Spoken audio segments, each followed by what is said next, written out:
Hello दोस्तों, हमारे पास question दिया गया है। एक त्रिभुज का परिमाप 30 सेंटीमीटर तथा इसका क्षेत्रफल 30 सेंटीमीटर स्क्वायर है। यदि बड़ी भुजा की लंबाई 13 सेंटीमीटर है तो सबसे छोटी भुजा की लंबाई ज्ञात करो। तो यहाँ पर दोस्तों हम क्या कर लेते हैं, एक त्रिभुज बना लेते हैं, समकोण त्रिभुज। इसने कहा है कि इसका परिमाप तो है 30 सेंटीमीटर, यानी कि तीनों भुजाओं का योग, और सबसे बड़ी भुजा दे रखी 13 सेंटीमीटर। हम क्या कर लेते हैं, इसको हम ए मान लेते हैं, इसको हम बी मान लेते हैं और इसको सी। और सबसे बड़ी भुजा कौन सी होती है दोस्तों, कर्ण होती है।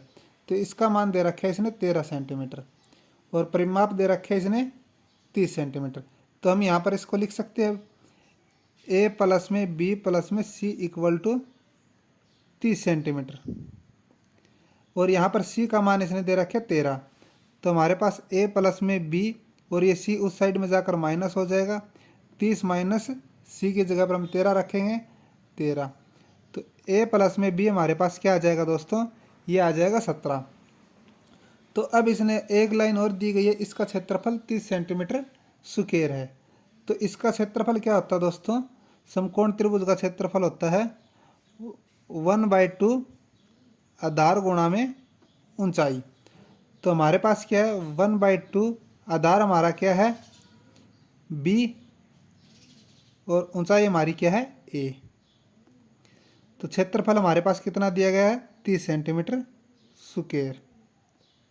ठीक है, अब इसको हम सोल्व करेंगे तो क्या सोल्व होगा, ये दो उस साइड में जाकर गुणा में हो जाएगा। तो यानी कि हमारे पास ए गुणा में बी कितना आ जाएगा, ए गुणा में बी आ जाएगा 30 दूनी 60 सेंटीमीटर स्क्वायर। तो अब देखो दोस्तों, हमारे पास 60 आ गया। तो हमें मान क्या पूछा गया, सबसे छोटी भुजा। तो सबसे छोटी भुजा कौन सी होगी, आधार होगी या ऊंचाई होगी। इन दोनों में से एक छोटी भुजा होगी। तो इन दोनों का गुणा का मान हमारे पास क्या है 60।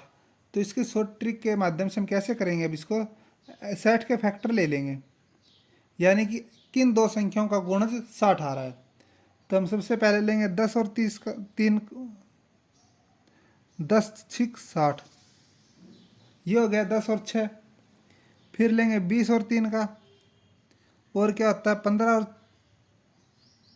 4 का होता है 15 चौके 60, और एक होता है 12 पंजे 60, ये होता है दोस्तों। तो अब हमें इसमें एक बात का ध्यान रखना है कि उसका परिमाप भी 30 होना चाहिए। 13 तो हमारे पास ऑलरेडी है।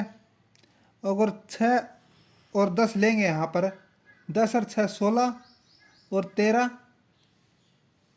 29 दोस्तों, तो ये नहीं होगा। तो इसके लिए जो एक्यूरेट होगा वो क्या होगा, 12 और 5 होगा, क्योंकि एक का मान हम 12 ले लेते हैं और एक का मान हम 5 ले लेते हैं। 12 5 17 और 13 30। इसने पूछा सबसे छोटी भुजा की लंबाई कितनी होगी। सबसे छोटी भुजा हमारे पास क्या आ जाएगी दोस्तों, 5 आ जाएगी। एक तो त्रिक का है ये हमारा, और एक हमारा त्रिक का क्या होगा दोस्तों, इसने 13 दिया गया है तो ट्रिपलेट लगाकर हम क्या कर लेंगे, इसको सोल्व कर लेंगे। तो इसलिए हमारा आंसर क्या होगा दोस्तों, सबसे छोटी भुजा की लंबाई 5 सेंटीमीटर हो जाएगी। यही कि हमारा answer option number C is right. उम्मीद है कि दोस्तों आपको वीडियो पसंद आई होगी। चैनल को लाइक शेयर सब्सक्राइब करना मत भूलिए, ताकि आने वाली वीडियो का नोटिफिकेशन आपको जल्द से जल्द प्राप्त हो सके।